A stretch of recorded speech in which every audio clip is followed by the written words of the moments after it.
Ladies and gentlemen, this is the 12th and final round. Right hand, Golovkin steps in and down he goes again. Unbelievable. Mayweather makes him pay. What a rookie mistake. A sensational left hook by De La Hoya. It's facts. I'm the best. You know what I mean? I don't want to believe it myself, but it's the truth. I'm the best. I'm going to show you how great I am. From Southern California, this is the Last Round Podcast. Welcome to episode 84 of the Last Round Podcast. No Danny Z today, but I managed to drag in a good guest from over the pond back in England. I've got probably one of the fastest up-and-coming boxing coaches around, I would say, in Angel Fernandez. Angel, how's things back home in England? I mean, thank you so much for that introduction, man. Kind of like going well, you know, now with the lockdown, kind of like start to kind of like again finish a bit more, and looks kind of like things to start back up again in July. So looking forward to start and getting back into the boxing game again. So just tell us your background and how you managed to you obviously get into boxing. Well, I started kind of like long time ago, you know, I was like doing martial arts when I was in Spain. That led me to kind of like getting into kickboxing. And I was doing kickboxing for quite a while until my coach took me to the gym where this guy, his name is Alexis Callero, and he just won the professional super middleweight champion in Spain as a boxer. And kind of like you're going up there thinking, you know, I was quite big at the time as well, thinking kind of like the big I am. And man, the beating I got that day, it absolutely wake up something in me that I thought, you know what, I'm actually going to need to start working on boxing more than kind of like the kickboxing side of it. And that's where the love for boxing started. Start kind of like watching lots of DVDs of Ricky Hatton and things like that. And it's when I moved into England, and then it's when I started competing myself as an amateur. And then from there, it just kind of like all carry on, you know, and I had a few up and downs, and that's where I am today now. How big is boxing in Spain? It's not so big. I mean, to be honest, it's kind of like in here, if you go to a town, you're gonna find 4 or 5 gyms just within the same area. In Spain, you're probably like looking at somewhere kind of like London or New York or, you know, LA, maybe you'll find 2 gyms. So it's very hard. There is talent in there, but it's not as big as here. It's still kind of like a lot of people seeing, you know, the boxing as kind of like a violent sport, and you know, kind of like a lot of people are kind of like scared of bringing the young kids into the gym because of that, really. And then you came over to England, and you worked at a few of the amateur gyms. Is that right? Yeah, I boxed for Epsom and New. I boxed for the Crawley, and then I went with my coach to Battle Bridge. And then kind of like the job I was doing, I was doing events, and I didn't know if I was going to sleep in the morning, if I was going to sleep in the evening or in the night time. Kind of like on the go, and I had to make a decision in terms of kind of like what is bringing me the money, and I kind of like I had to left the amateur boxing because I was not earning money for it, and I had to pay for bills, and when you got 2 kids, it's hard, you know. But then I left that job because I just could not handle it. Is when I went down through kind of like a big dip into depression, which I did talk in previous interviews. I was without work for a long time. I always been kind of like a sporty person myself, and people close to me start saying, "Angel, you like sports? Why don't you do kind of like a personal training course and you know, and try and work in the gym or something like that?" And that's what kind of like I started doing. I done the course, then I started helping, you know, people here and there, and I was always trying to find a way of how I myself got back into boxing somehow. And I think I went for a few days just to try to kind of like coach, you know, the young amateurs. But when you get into an amateur boxing gym, they want you to do their way, and I'm kind of like a person that I like to think for myself, and that was something that it was not going to work. So I talked to my friend Danny Connor. I said, could I just do kind of like the fitness side for you? And he said, yes. Why don't you come to the gym? Speak to my coach and see if you could come like at least once a week or twice a week, which I did that. And funnily enough, being there, I said to his coach, is there any way I could kind of like just help him, just to give water in the corner or do something? And within a couple of weeks of being there, 2 to 3 weeks, his right hand left, and he said to me, "Would you want to be my right hand?" And I said, "Yes, 1,000,000%." Which start doing, and the problem is when when I was up there, I got a message from that guy, because people started to kind of like wanted to do the training and the pads with me, but I never kind of like disrespect the trainer, because wherever I go, I always respect them, as much as I can. And I got texts, and he said, "Listen, I don't need you no more." From there, I went to another boxing gym, which they allowed me to be myself a bit more, just like, don't worry, in here, you're going to be able to do pads with that person. That's no problem at all. And start training Marcus Williams, which is a light heavyweight. But the problem is I was doing 6 a.m. in the morning, waking up, just doing my kind of like PT work, 3 hours, 4 hours, then driving into kind of like East London. There were 2 hours, 2.5, depending on traffic, training the guys in there, then come back to my work. And I was doing that for kind of like loads of months. And I was not looking for the money, because the personal trainer was allowing me to do the traveling into London. But I wanted to find something close to where I was. And I remember Marcus said to me, "Listen, if you move in, wherever you go, I'm going to go with you." And I found a place within 20 minutes from my house. And it was one of my amateur coaches at the time, Wayne in Sutton. And I started kind of like training Marcus. From there, kind of like another guy and another guy. And Isaac Chamberlain lost against Okoli, and he moved into Sutton, and he was talking to Marcus. Both of them were good friends, and Isaac said,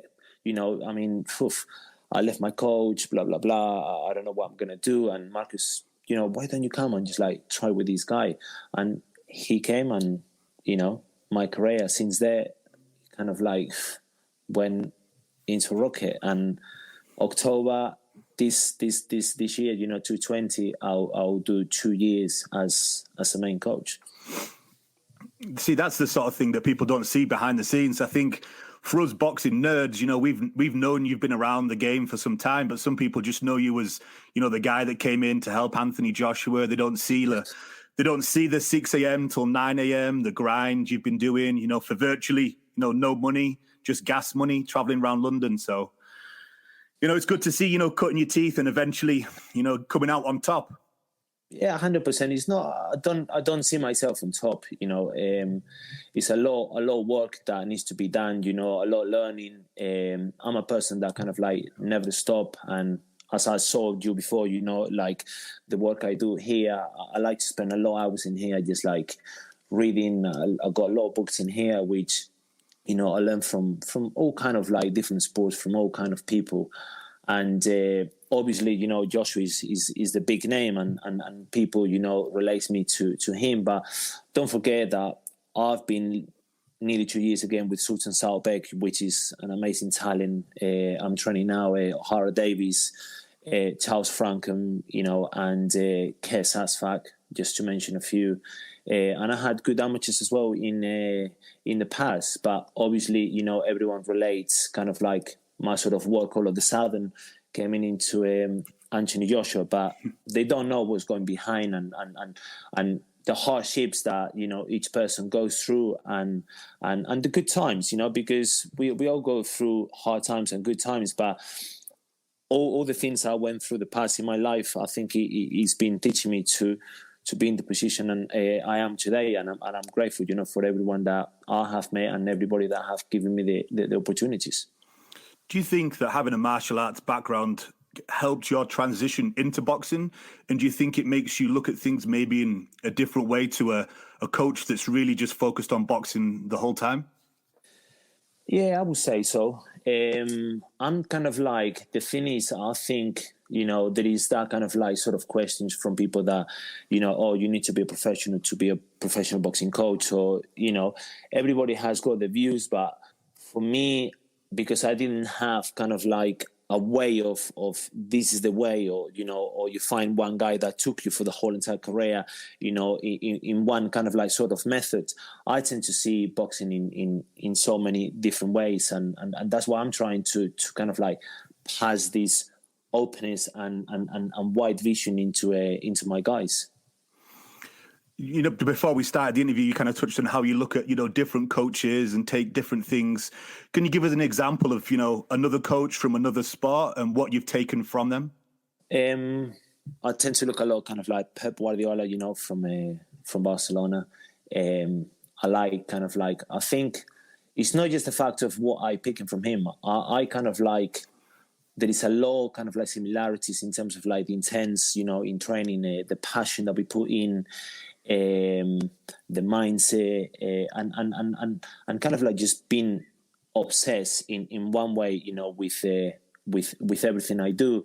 And I'm actually started to reading the book of Phil Jackson from the Bulls, and I saw the documentary on Netflix, and it fascinated me, kind of like the man that he just, just through meditation, American meditation, and look how successful he was. So I'm just going to read into that next and pick little things, because I'm sure kind of like any other coach would do the same. In this world, it's kind of like you never know everything. There is always kind of like something new that you could learn.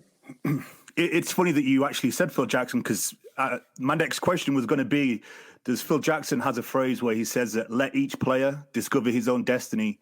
Jackson's goal wasn't to provide all the answers. I've always been interested in getting players to think for themselves so they can make a difficult decision in the heat of battle, which I thought relates really to boxing, because you only get a minute, maybe 50 seconds by the time they've sat down.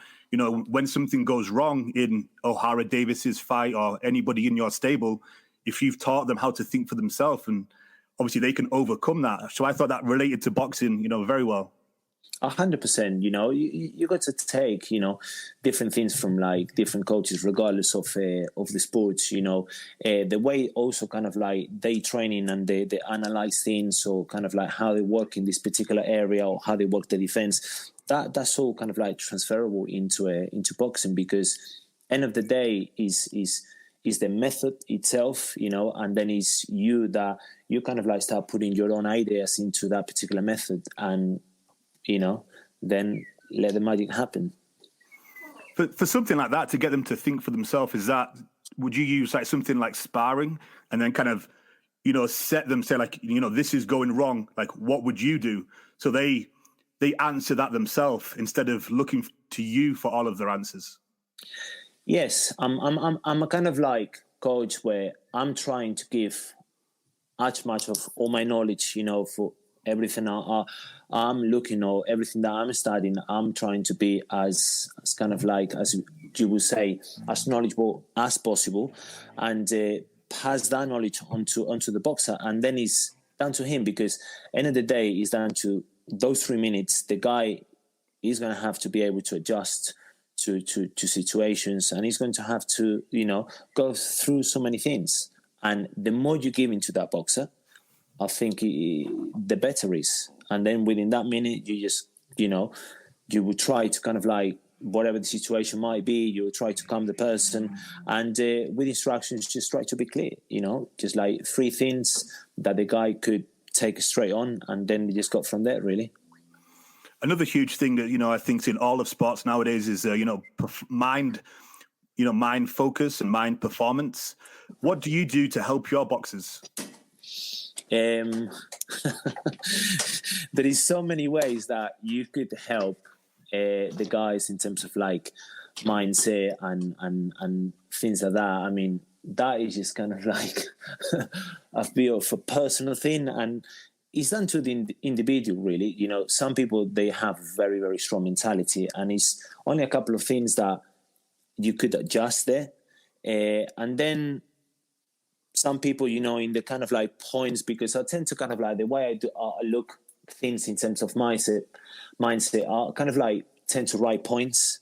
And then I tend to kind of like see each person what they need within that point. And so if, let's say, for example, like O'Hara comes to me and he's lacking belief or something like that, so it's something that I will start kind of like reading, how can I kind of like bring this guy and start to believing in himself. So that's at the same time as I teach O'Hara, I'm learning. So when I work with any guy, is one, teach, but to learn at the same time. Do you what do you think of Lomachenko's training methods? Because he has, obviously, you know, the brain and mental focus, where, you know, he'll play a game of chess or he'll have that light board. So, you know, when he's fatigued, his brain's used to working under, you know, working whilst it's tired, should we say? I mean, Anatoly for me is a science. You know, is incredible. And why Lomachenko is doing what he's doing? Because he's doing something different than everybody else is not doing. Some people obviously is going to see the things that he does. Oh, but how can you relate that to boxing? And I'm not a person that I like to criticize other kind of like methods, but listen, that man is definitely doing something right, because he's working so good with Lomachenko, and he's also working good with Usyk. But again, the methods for me works for them. Maybe that sort of methods, you know, is not going to work for somebody else. And it's down to you as a coach what you believe, really. And it's down to kind of like that boxer that he believes what you're trying to say to him. Have you taken anything like that from Anatoly or any other coach that you use? Yeah, I love the stuff kind of like they do in terms of kind of like put the mind under pressure, in terms of like they're probably like going through training, and then kind of like they start to looking at kind of like maths numbers, and it has to kind of like do this, do that. And it's bizarre because when you're tired, you know, and you got to kind of like keep that focus into something, and realistically that is just like training the mind. So when you in those 3 minutes, your particular focus into it, and I'm looking more into it, and I do like that stuff. I actually approached the company, which is an Australian company, with I think it's the screen they do, you know, with a little kind of like points and things like that on the screen with the numbers, and it's something that I would definitely be interested in doing, but I'm not able to do it at the moment because I'm kind of like with Joshua in one gym, and then, you know, Harry in another gym, and kind of like Charles in another gym. So now I'm going to be able to kind of like work from one point, which is going to be Loughborough University. I'm moving up there hopefully July time, and this is going to be my setup, and I'm going to have the gym the way kind of like I believe is going to take the best out of these guys, and hopefully, you know, from there you people will see a different me. The old phrase that boxing is 90% mental, 10% physical. What's your opinion on that? 100%. Kaziamatsu believe that 75% is mental, and the rest is physical, and, you know, etc. etc. I've got it up there for me because I kind of like try to tend to work on different things, but mindset is a big thing, you know. And how I like to put it to kind of like my guys is, if you have two people with the same abilities, exactly the same, what is going to differentiate them? And it's going to be the mindset. So it's a massive, massive part. And you look at all the greats in different sports, and they all have different things, but they have one thing in common, and it's a very strong mindset. So if I walk through your door as a young boxer, and I've got all the talent in the world, but I don't have it mentally, what would you do as my coach or, potential coach to try and change that?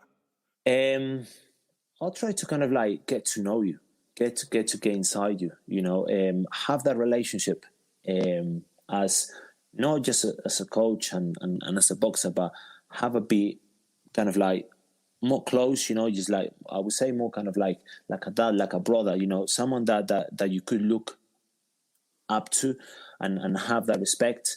And once you have that, the rest is easy, really. The first thing is just to get to know that person and have that connection with that person, because when you have that, whatever you're going to say to that person is going to believe it. So then it's just kind of like a work on a daily basis in terms of like, make you see things, talking to the person constantly. And remember that belief is going to come on a day-to-day basis, once you start seeing things in sparring, in the training, because at the beginning, obviously you're going to have going through that sort of frustration because things are not working or I'll go cool with that, sure. But over a period of time, then things are to start kind of like start clicking together, and your belief start going higher. So then your belief is going to be strong. Then you're working into something else, and it's a process. I mean, boxing is a process, and the good thing is for me, what I'm trying to kind of like teach to my guys is let's look for to master excellence, because it's something that we were never going to be able to achieve it and to get it, but is to me. It drives me every day. That's what makes me kind of like do what I do on a daily basis, and that's what I'm trying to transmit to my guys to do. Another old phrase that you hear banded around boxing is, does the coach make the fighter, or does the fighter make the coach? In terms of, so I think boxers born with style. I don't think it's the coach who gives the style. It's down to the coach to take that particular style and take it to the next level. Yes, I believe it in that way, but I don't believe in the coach to give a particular style to the boxer. I think the boxer just naturally does the way, and then it's kind of like a molding that sort of a style and take it to the next step. And I put an example as like Cristiano Ronaldo plays exactly the same since he was a kid. Leo Messi exactly the same. Kobe Bryant, Michael Jordan, and then it's down to the coach to take that into the next level. So it's kind of like a 50-50, I would say. Another one that you hear quite a lot is, should a fighter, like this is obviously in your as a coach, should a fighter go out on their shield, or should they live to fight another day? It's down to the day. Some people would definitely kind of like put their lives on the risk. I mean, regardless of from round one, your life is on the risk in there. But this sport is for intelligent people. I would just kind of like leave it there. I mean, the heroes, we all know what the heroes are. But that doesn't mean that kind of like you're gonna quit at the first kind of like punch that you feel or anything like that. But you got to understand when you get to kind of like that particular, as you would say, like punishment, and when enough is enough. And maybe if you carry on a bit more, that person is going to get hurt. And you got to understand when that's the point of saying, listen, this is it today. There is no way I'm going to reverse this back, and there's going to be another day. So I'm just going to say, like, let's live for another day. Is that something you talk about with your fighters? 100%, because this is a serious business. In this sport, everyone kind of like talks about boxing or trains about boxing, but it's all good and truly. But the moment that you get hurt, and you feel that, some people it's not the same after that, and some people makes them better. Once they get hurt and they go, whoa, hang on a second, I better wake up, or I better start doing something different. But then some people cannot recover from that, and they never ever trying to be back to what they used to be. But definitely that's a thing that you definitely kind of like you need to talk to to the boxers. And as I said, I tend to ask them a lot of questions, and then I tend to kind of like study the situation and go from there.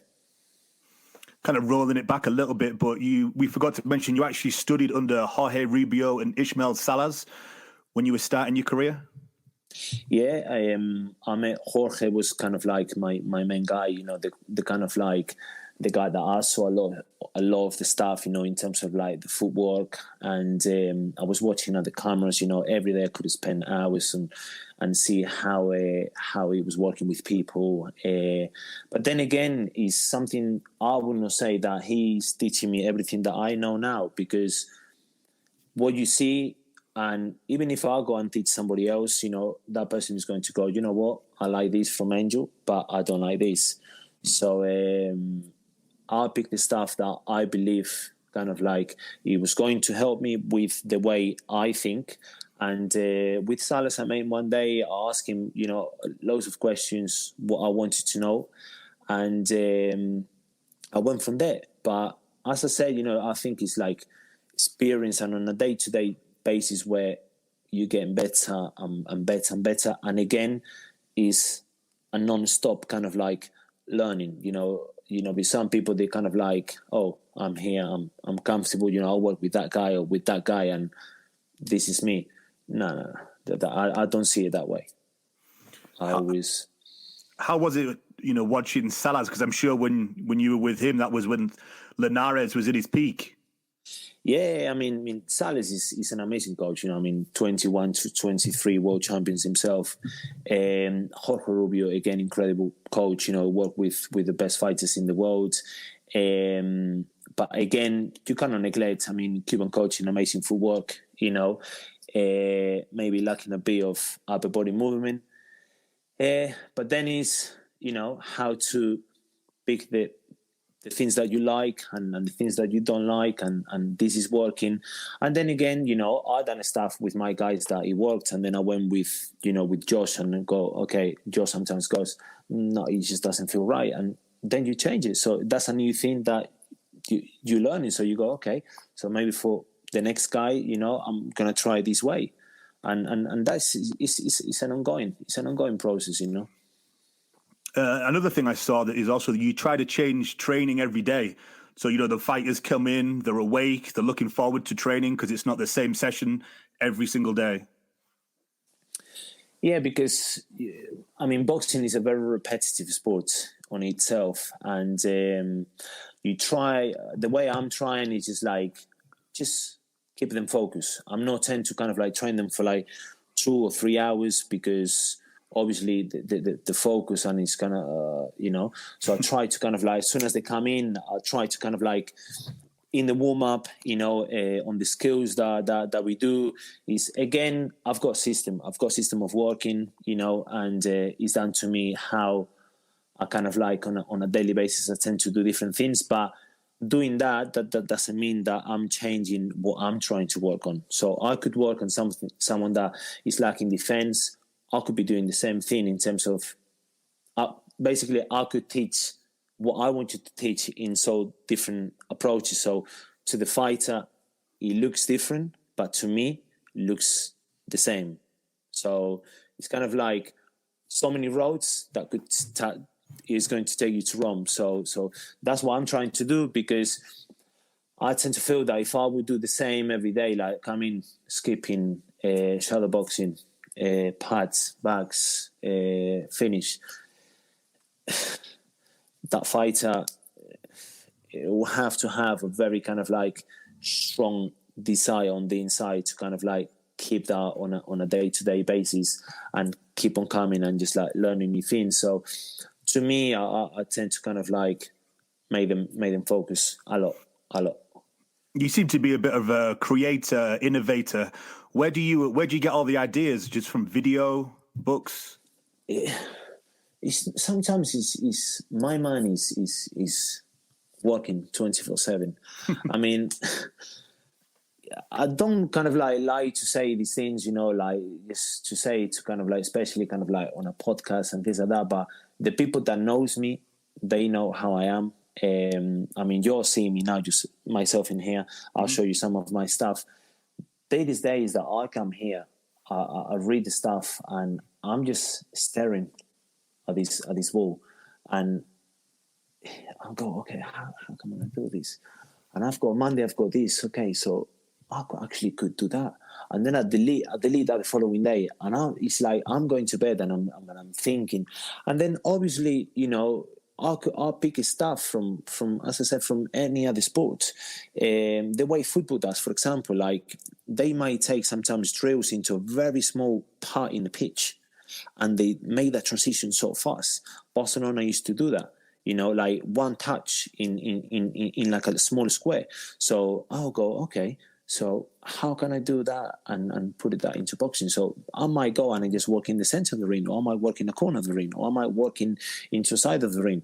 So and I try to make that space small, and then I could go, okay, so I'm going to teach you defense, I'm going to teach you attack, or I'm going to teach you kind of like so many different ways. And that's the way I see things. I'm not kind of like a creator. I feel more of kind of like I am an innovator, a thief of ideas, really.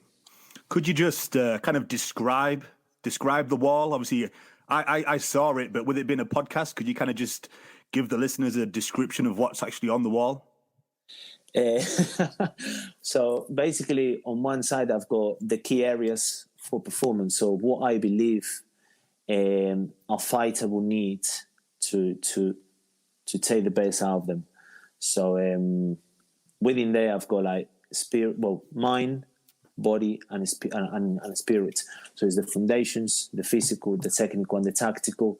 I tend to kind of like put what my philosophy is, what my beliefs in terms of like what I'm trying to teach, where is it coming from, and that's kind of like when I show these things to my fighters, then they get to understand where I'm coming from and the things kind of like I'm trying to teach to them, so they feel confident. They feel confident because this is written. This is what I believe, and obviously it's not just this. It's obviously kind of like I learn from my fighters as well. Like I'll just give you an example. Sultan can come to me like three weeks before a fight and say, Angel, listen, I feel picked. I don't want one sparring. And this is a guy that had 376 amateur fights. I cannot just go and say like, no. But some coaches might stop sparring 10 days before the fight. Some coaches a week before. Some coaches 2 weeks before. And I have to also have that confidence in the fighter. If he's telling me that, I have to go with it. And so far it's been working. But if it doesn't work, then I'll go, Sultan, next time we're going to try to do it my way. But unfortunately, in this sport, it's very kind of like the moment you have that loss is different. And it's hard because when the fans get to see what is actually going behind, and it's an actual process, because there is no great in the world that went all the way through without making mistakes, because within the mistakes, they either break you or they either make you even better. And Jordan and, Messi, Ronaldo, and so many others, Ali as well, they got better after having that sort of kind of like losses. So then I've got the mindset. I've got different points in here. What each point. So I'm just going to give you one, discipline. And then I'll put discipline is the ability of what you need to do when you don't feel like it. I've got another one. Winning drive. The fighter must act like a champion and imagine clearly in himself that he's already winning even before the fight. So that's just to give you kind of like a few different points. Then I've got the training. So what we do in training, and this is the whys. This is why I'm doing my things. And then also whenever they come with questions, because I like that.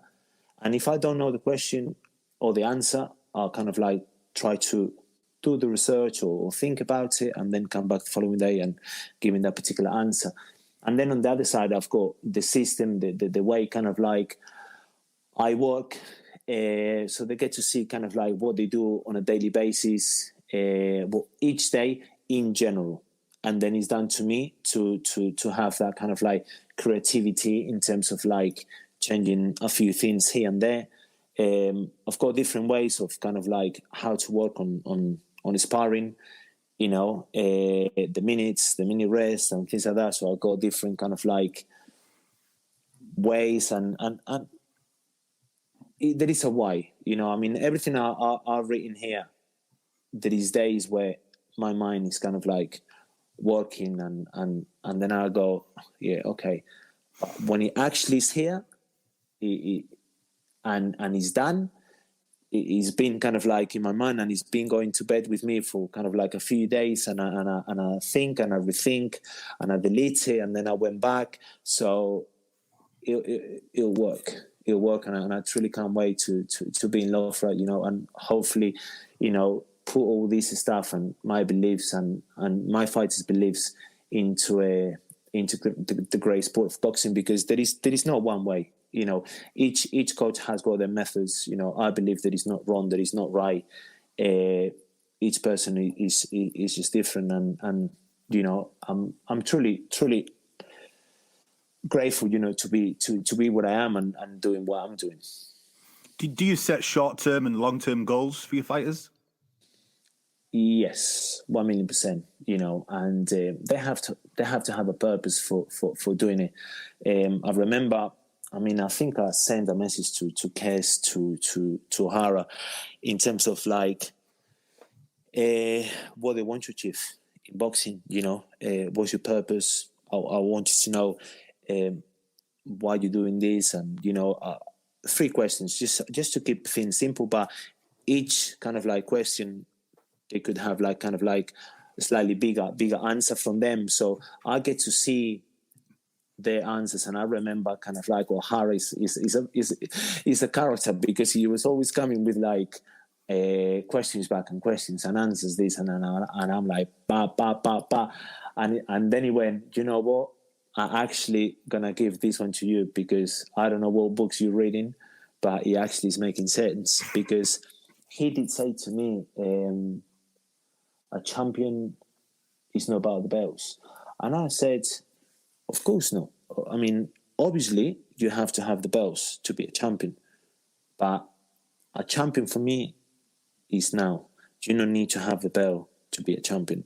So you have to act, you have to train, and you have to fight like a champion, even if you don't have the belt. And this is the moment from your debut, because when you have that in your mind, and when you believe and you act and you train and you fight like a true champion, you're going to get up there. How have you managed to keep all you guys healthy during the lockdown, especially mentally, the concentration and focus with, everyone's cooped up at home? It's hard. I've been doing kind of like a few Zoom calls to them, just like to see kind of like how they're doing, just like working on different particular kind of like drills.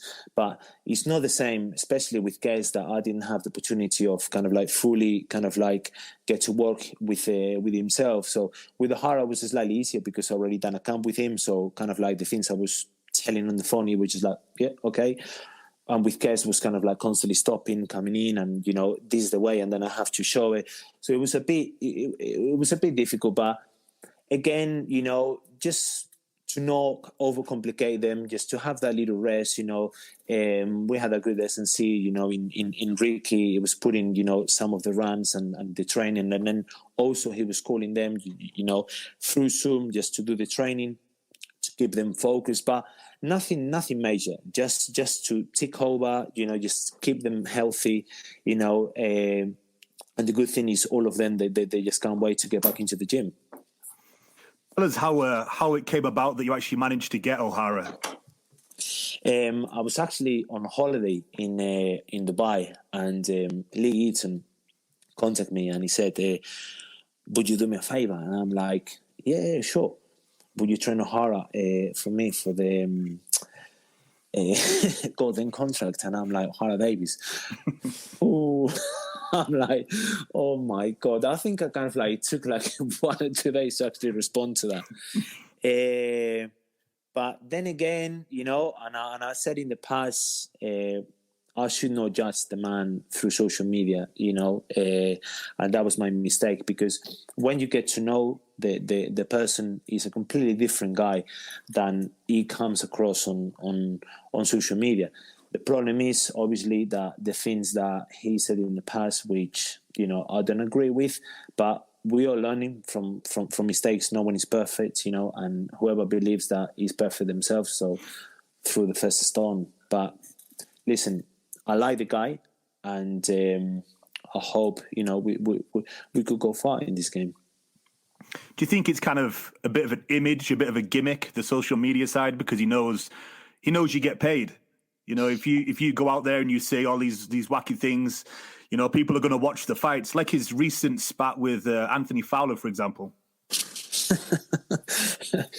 Yes, that was just madness. I mean, I'm not kind of like a person that spends a lot on social media, to be honest. But obviously, we in the group, and Kes was sending the stuff, because Kes is actually friends with O'Hara and friends with Anthony, and sending the stuff. Then O'Hara was on and on and on, and I kind of like, it's just the people that start sending me stuff, and I'm like, whoa, hang on a second, this is starting to get serious here. And I actually went to O'Hara and I said, listen, buddy, you better gonna do something, because you're acting with emotions.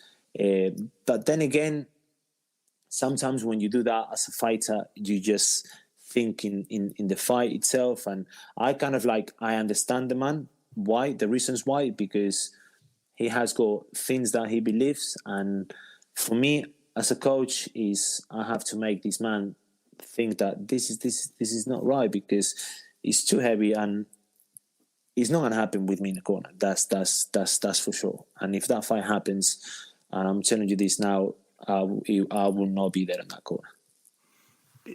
When he first came, did you have him on like a week's trial just to see whether it was going to work out between you two? Yeah, I had a chat with him on I think we went for like a coffee on a Sunday, and we had like a long chat. And I said, one of my things is I'm a humble man, and your social media has to be under control. And I kind of like put a few points, he put a few points, and he went, you know what? Yes. And all went well until the day of the weigh-in, where O'Hara didn't want to jump in because he knew he was a bit overweight, and start kind of like making, just start telling the coach, you around here, until I kind of like just tapping on his shoulder, said, just listen, just jump in there, and he was overweight. We went upstairs, and I was absolutely fuming, and he went, I'm sorry, I can't, I'll see you and you're pissed off. And I was like, bro, you knew you was overweight. Man, just do the talking tomorrow. That I'm a person that I just do the talk where it needs to be. Obviously I understand the mind games and things like that, just to make the other fighter believe X, Y, and Z. But listen, if you work hard and the camp went well, just wait till tomorrow, because that's going to do more talk than the actual talk itself before the fight. But his performances so far under you in the Golden contract have been good. Yeah, I mean, the last fight he did well. Obviously, after the fight, I was constantly saying to him, do not underestimate this man, and obviously O'Hara is quite hard, and that happened to so many fighters, when they fought at set level and they kind of like fighting someone that he probably never had a title, he never been in kind of like in a hard fight, or he never fought nobody in terms of kind of like known. Obviously O'Hara did say at the end, I underestimated him, and that was something that I was telling him on a daily basis. But we learned from it. And there were a few kind of like, obviously, mistakes here and there, which I did say straight away. And we're looking forward, to keep learning and just keep pushing. Another one in your stable, Charles Frankham. Anything scheduled for him? Any dates coming up? For Charles, no, we just like we need to talk to Dave Caldwell, his manager, with Eddie. Hopefully, the point before this pandemic, try to keep him as busy as possible. He's only 20, 2-0. Again, it's just like a lot of things, to learn, and it's a long process with him. But hopefully, we're looking, I don't know, September, October time, just basically just to see when the list shows and when we could put him. So the sooner the better, and the more fights, the better as well. Without putting too much pressure on his shoulders, he looks like he's got a big future in the game. Yes, he done so good, as an amateur. And what I'm trying to kind of like bring onto him back is kind of like what made him successful in the amateurs is just try to kind of like make that transition slightly be easier, but bring him back what he was good at. And he's only 20, he's still a baby, and hopefully, he'll have a big future ahead of him. Sultan, any dates or any news on him? Sultan, I think, the probably we're talking about August in Kazakhstan, but it's one of the things that see how his hand is healed, because he's been with this kind of like issue for a few fights. It kind of like, I think the tendon was kind of like getting inflamed, but Sultan is my baby boy, I mean, I could say so many things about him. He's one of these things that pretty much we started together, from fight one. We've been together. He's been so loyal to me. I've been so loyal to him, and we're talking on a regular basis, with the translator in the group, and we call each other. But for me, I hope that me and that man will go all the way together. He's another one with that amateur pedigree. He should have a huge future in the game as long as the fights fall well, injuries wise and stuff like that. He could go all the way. Yeah, 100%. He's a very young talent as well. 23 years of age. He's big for the weight. Southpaw. Amazing fighter. He has got an incredible purpose, for what he's doing, and that's a good thing. And again, just like keeping him learning in the gym, bringing better sparring, the training, and just looking, into the fights and slowly progressing him, and hopefully, he'll become a world champion at one point. And one I'm not too sure. Do you still have Isaac Chamberlain? No. I'm not training Isaac no more. He's gone. Yeah. Obviously, AJ.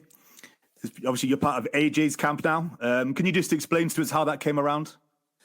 With Josh again, he started kind of like follow me just way before the Reese fight. We had a few, talk, just like thank you for the follow and things like that. Because when he followed me, I'm like, no way. I'm like, Jesus Christ. And I did say, like, thank you so much for the follow.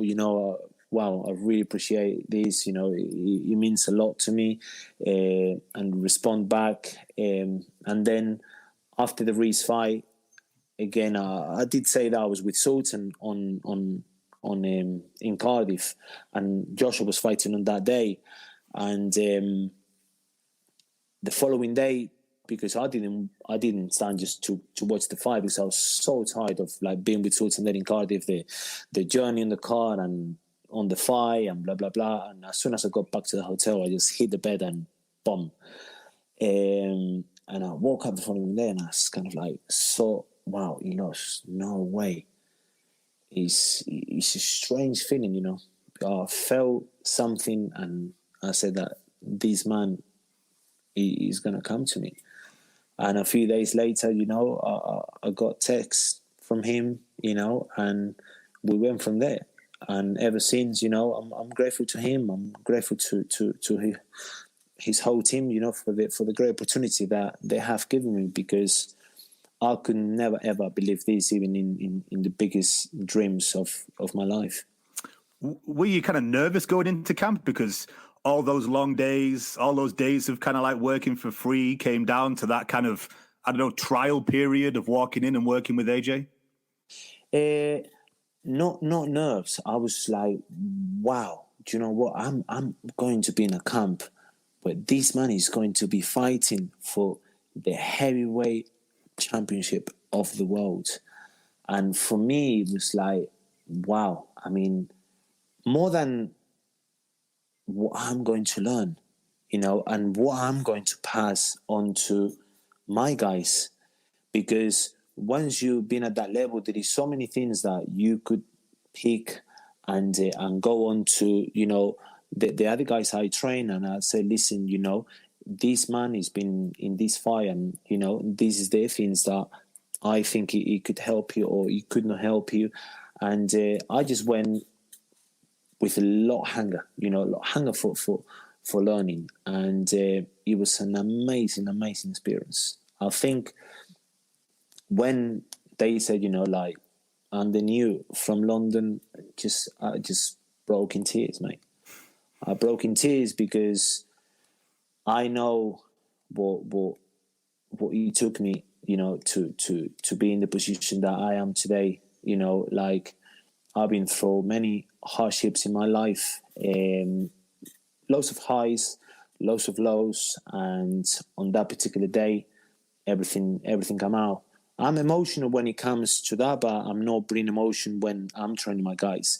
So, which is different. And for me, everything through works and the thing that I left my mom and dad when I was 18 years of age, and I went to seek for a better life and more money, and just try to support my parents as well. And everything came out, and more than just like this little kid, they just came from this small town where there is not even one boxing gym in my town. Great athletes that represented Spain, in the Olympics, but nothing to do with boxing. And for me to come out and from that particular kind of like town, from a very humble family, and be in this fight, in one of the biggest fight in boxing history, and be part with one of the biggest names in boxing is something that I could still be talking, in generations to come, to my grandchildren in the future, and hopefully great grandchildren. So it's amazing, absolutely amazing. You mentioned taking things from AJ's camp and taking them back to your fighters. Is there anything in particular that you took? The way that kind of like Joshua is, he's a guy, very intelligent guy. I'm learning on a daily basis how he conduct himself, how he's in the gym, his focus, his mentality, he's willing to learn new things. He's an incredible human being, and not just to my fighters, but also to kind of like myself, how to conduct, and how to be a champion. Because obviously, when you're that name, you're gonna have big fans, that are going to kind of like love you, and then you're gonna have like a big, also kind of like percentage of fans that are going to hate you. But it's part of the game. But once you get to know that man, listen, not because I'm with him, because I'm a totally honest person. I talk from my heart. If I don't like one person, I don't like one person. I'm not hanging around. And I've got a lot of respect for that man, for how he is. And I'm taking boxing away just as a person itself. Obviously, earlier we kind of spoke about the mental side of things. How is Joshua? Does he have that, he's an elite person, top of the game. Would you say he has that championship mindset? Yes, 1,000,000%.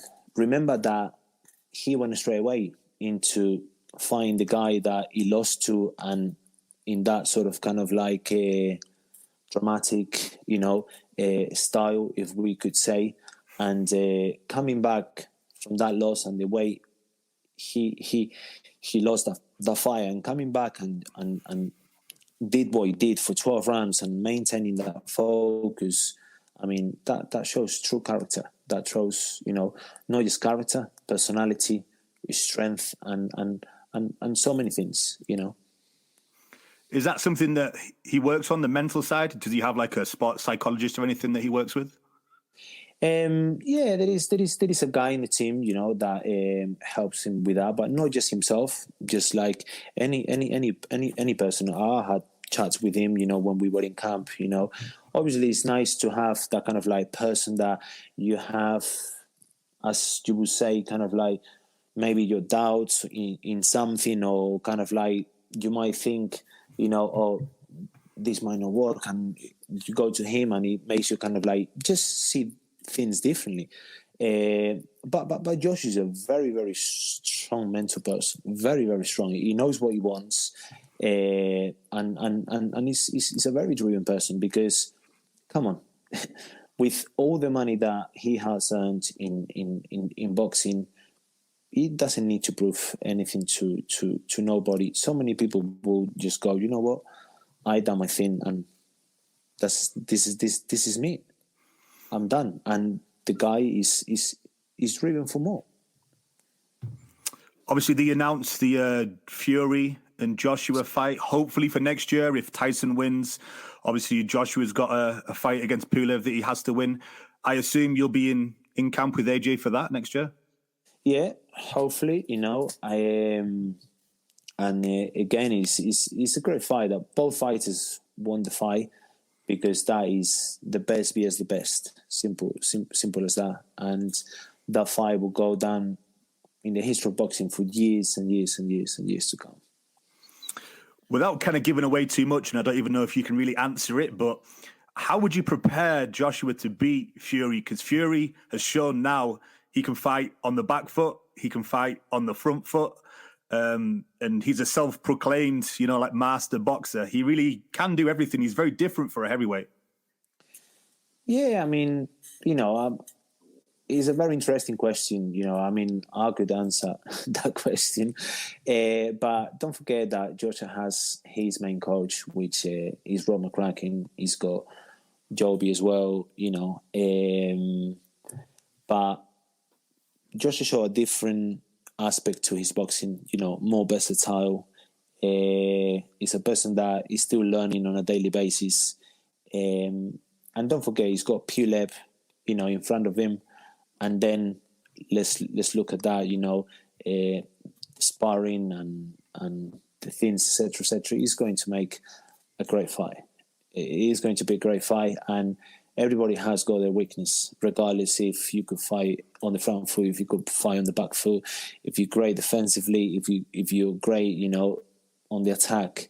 Everybody has got a weakness, and if Josh is able to expose that, and that timing is there, anything can happen. Do you see a weakness in Tyson? Yeah. Loads of weakness, yeah. As they probably will say, loads of weakness in Joshua. That's what makes great this sport, so many great champions, myself as a coach, I see weakness in Muhammad Ali and so many other kind of like trainers will see weaknesses in the guys I train. But again, yes, I definitely see weaknesses in him, yeah. Where do you see yourself in 5 years? This is what I would like to be.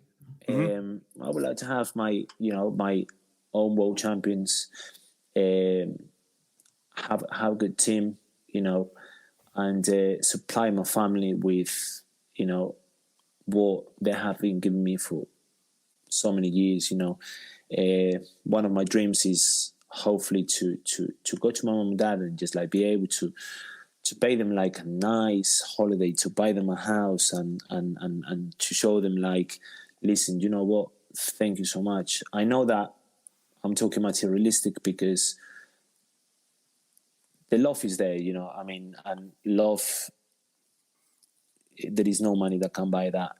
But to me, is something that has been in my mind for a very long time, and be able to buy my mom and dad a house, and myself to be one of the greatest coaches in history. That's what I'm driving for, to put my name in the boxing books. Will you always keep a fairly small stable? Because obviously, each fighter takes up a lot of time. Yeah. I would never ever kind of like gonna be end up with so many fighters, because I know myself how long each guy takes me, and this is not just the gym itself. Again, I put a lot of pressure onto myself, and each fighter takes me not just the 2 hours that I am, or the 3 hours or 4 hours, whatever you want to say, is the hours that I'm in my house doing what I need to do, and it takes me a lot of time. And for me, five guys, maybe 6 pushing it. With the wall and all the notes you make, will we ever see a little training guide, a book?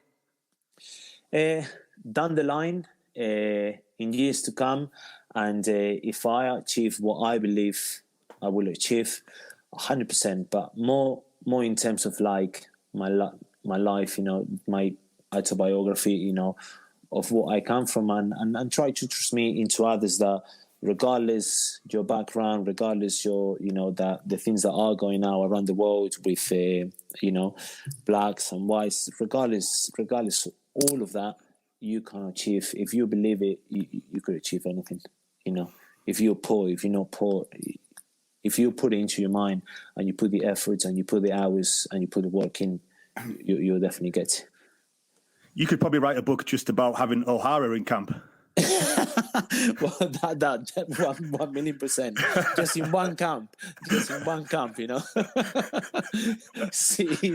Oh my God, the back and forwards. But it's seriously, but he's a very intelligent man, He comes across like a nutter on Twitter, but he's a very, very intelligent man. He really knows what he wants, and he's very, very sharp. Very sharp. Incredible character.